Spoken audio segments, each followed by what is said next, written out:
sa pagpili at pagpapasya ng nararapat at naaayon. Araw-araw naharap tayo sa pagdidesisyon, maliit man o malaking bagay.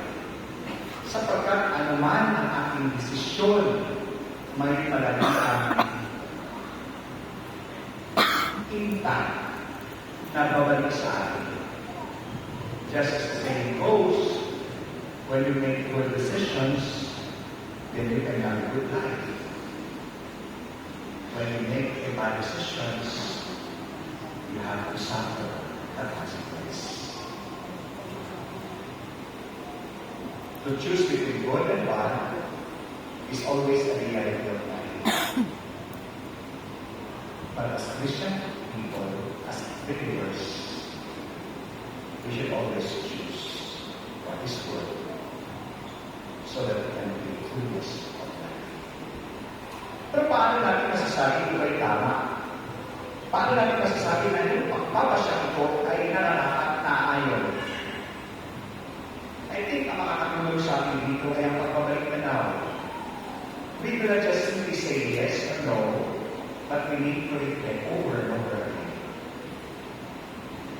And in our reflections, we should be able to see how these things brings us a better options in life. Na pag tayo nagpapasya, kinakailangan pagkilayan at sa ating magbibigay dapat makita natin kung ano yung mabubuting bagay na may dudulot ito. And that will lead us always to look back. To look back. To look back from the past. And for us to see things from the past, how they bring about good life to us.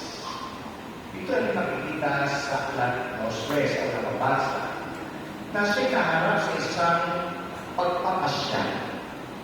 At sa kanyang pagpapasya, nais niya inunahin sa lahat ng tao na ang Diyos ay mabuti, na ang Diyos ay daluyan ng kanyang pagpapala, na ang Diyos ay palagi ang nariyan. Kaya pinipili niya ang Diyos sa kanyang pagpapasya, iniaalay niya ang kanyang sarili upang ang Diyos ay mahalin at paghimunan. Not for any other reasons, but because he sees God as a very vital element in his life. Ganun na tayo, nasa ating pagpapasya palagi natin kinoconsider ang Diyos sa buhay natin. How God played the vital role in our lives, and how God take effect in our every decisions we make. Kung palagi ang nag-decision tayo, batay lamang sa ating ilusyon at damdamin. Nag-decision namin tayo batay ang puso ng nalalaman ng ating puso at kalooban. Hindi natin iniisip. Hindi natin pinag-inulayan.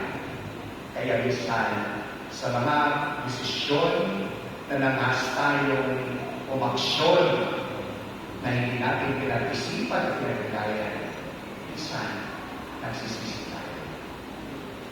Nagsisisi tayo. And regret will always be a consequence of the wrong decision. Kaya nga si Josue, sa patuloy niya na panghihinayang sa tao, hindi lamang tinatingnan yung bugso na nagdagdag namin. Hindi lamang tinatingnan kung ano ang ilalaman ng kanilang puso, bagamat tingnan nila ang kabuuan ng ginawa ng Diyos sa buhay nila. And all of us can be trapped in that kind of situations. That when we make decisions at times, we expect that God will always respond to what we pray for. Lord, ito po yung dasal ko. Lord, sana ganito. But Lord, ito naman yung binigay mo. Ayaw ko na, Lord. And so we make decisions, we turn our back against God, simply because what is happening in us does not conform with what we expect to happen. And have we ever thought God's plan for us? Ito ang aking plano, pero ito yung plano ng Diyos para sa akin. Hindi magkatugma. Ngunit kung hindi man ito umaayon sa aking inaasahan, hindi ito kadahilanan upang ako'y lumayo sa Kanya. Hindi ito kadahilanan upang ako'y magtampo sa Kanya. Hindi ito kadahilanan upang ako'y tumalikod sa Kanya. Pagkos sa mga oras na mahirap tansin ng aking isip at kalooban, dapat tayong pagkukulan ng oras at panahon upang patuloy pang kilalanin ang Diyos sa buhay natin. At simple lamang ang pagpapakilala ng Diyos sa atin. Ang Diyos ay pag-ibig. As simple as that. At sa ikalawang pagbasa mula sa sulat ni Apostol San Pablo sa mga taga-Efeso, ipinapakita sa atin ang antas ng pag-ibig na ninanais ng Diyos. At ginamit niya sa pasasalarawan ang pag-iibigan ng mag-asawa.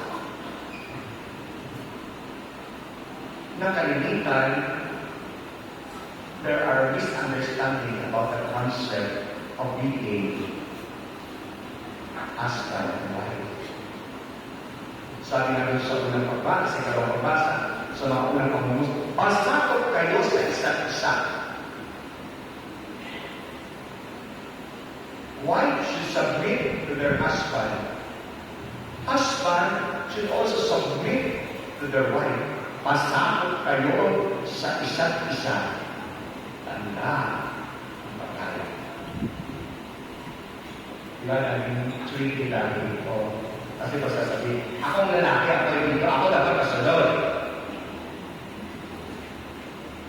Eh, sabi ng mga, hindi, dapat ako rin, ako dapat kasunod. And that's the notion, that's the wrong notion of the state of marriage relationship. Sabi, pasakot kayo sa isa't isa.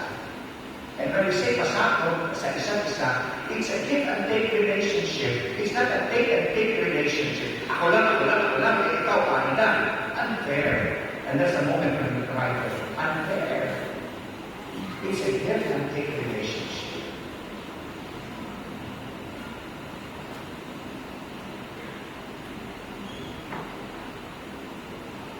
Ang pagbibigay ng oras, panahon, ng sarili, ay napakalagang sangkap sa buhay ng asawa.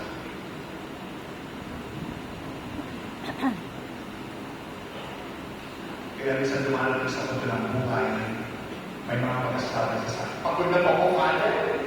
Pagod na ako. Ako na lang.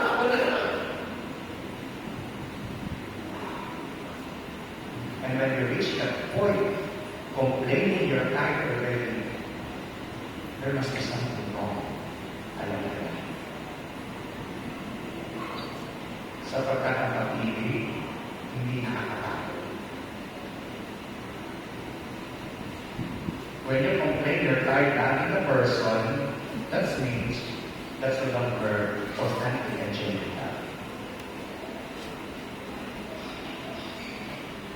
Nakakapagod ba magmahal? I suppose it should be no.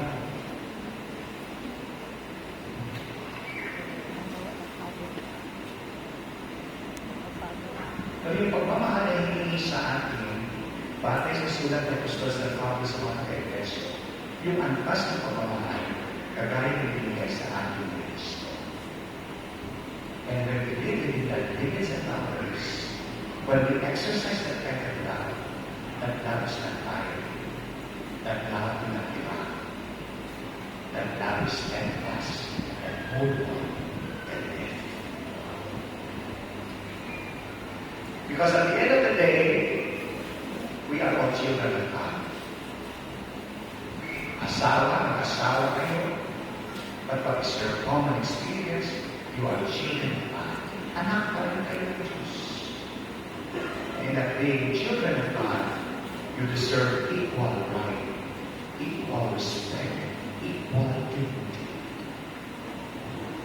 And for me personally, I will always define authentic love with respect. For me, what makes love sustaining, what makes love everlasting, what makes love eternal, if there is always an element of respect. when you have respect for one another, that can be a medium, a place for you to exercise authentic love. Love is not just a feeling. Love is not just a line. Love is not just one thing. Love is just not what you see.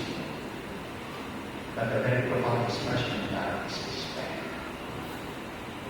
When you begin to respect other people, that is love. For the kind of love that God wanted us to face is something that is binding, that is true, that is sound. Kaya nga ginamit ngayon ko sa salarawan ng mga asawa. Because husband and wife should be binding, should be one. That the love they have should always be sanctified with holiness. At yan yung antas ng pag-ibig na ninais ng Diyos para sa akin. Bakit ang mga tao tumatalikod sa Diyos? Bakit ang tao sa gamit tumalikod kay Jesus? Hindi lamang sa hindi nila unawaan na sinabi ni Jesus, ako ang tinapay, ako ang inumin na bigay buhay. But they turned their back because they did not fully know and love Jesus. Sumunod lang sila kay Jesus kasi hindi gusto sila makita. Sumunod lang sila kay Jesus sapagkat nakakilin sila ng tinapay. Sumunod lang sila kay Jesus dahil nabusog sila sa oras sila yung paglutoy. Sumunod lang sila kay Jesus dahil nakikita sila ng pagaling ni Jesus sa mga sakit. And that moved them to follow the Lord not for any other reasons, but that is superficial. Hindi nila kilala ng ganap si Jesus. Na si Jesus ay mula sa langit, binigay ng Ama para sa lahat upang ang lahat na ito ay magkaroon ng kaganapan. And the deeper we love Christ, the deeper reasons we have to love Him. And the more we love Christ, it is our joy that we be able also to love other people. Because when we have that respect bounded with one another, love is real and authentic. You cannot hurt the person whom you respect much. Kaya sa mga bata, when you go against your parents, that is disrespect. Sasabihin naman, hindi mo na ako nirespect, ako magulang. But the bottom line there is, love is missed along the journey. Why children cannot respect their parents? Because they have not fully loved their parents. Not because for any other reason. Because they have not fully known their parents. Minsan kasi pinag-ibigay ng bata. Pag sinabi ng tatay na hindi, what the child is just wanting to say, to hear yes, that in favor for what she or he asked from the parents. But the no from the parents cannot be understood by children for the reason what the parents could define why he or she said no to their request. Ganun din sa buhay natin. Kung hindi na maayon ang kagustuhan natin, tumatalikod tayo sa Diyos. We lost our respect, we lost our love. We distance ourselves from God.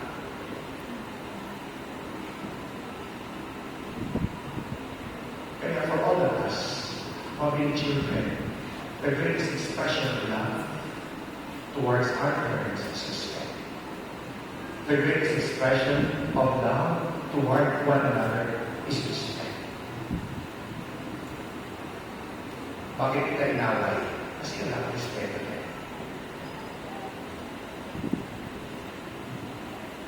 When you say no respect, you don't have the value. You don't value the dignity of the person. You don't value his own giftedness. You are blinded with what you see. And you cannot see the inmost being of the person. That's why we can hardly love the unlovable. we can hardly love those people whom we cannot see goodness. We can hardly love because we lost respect. We cannot find dignity in that person. Kung mapapalaman natin yung respeto, may pagdana, yung pagpapalaga sa pagkatao ng kawan siya. Even how bad a person is, there will always be space in the heart to love that person. It is the same love that Jesus showed to us. Kahit gaano tayo kasama, yung pag-ibig ng Diyos, hindi nagbabago sa akin.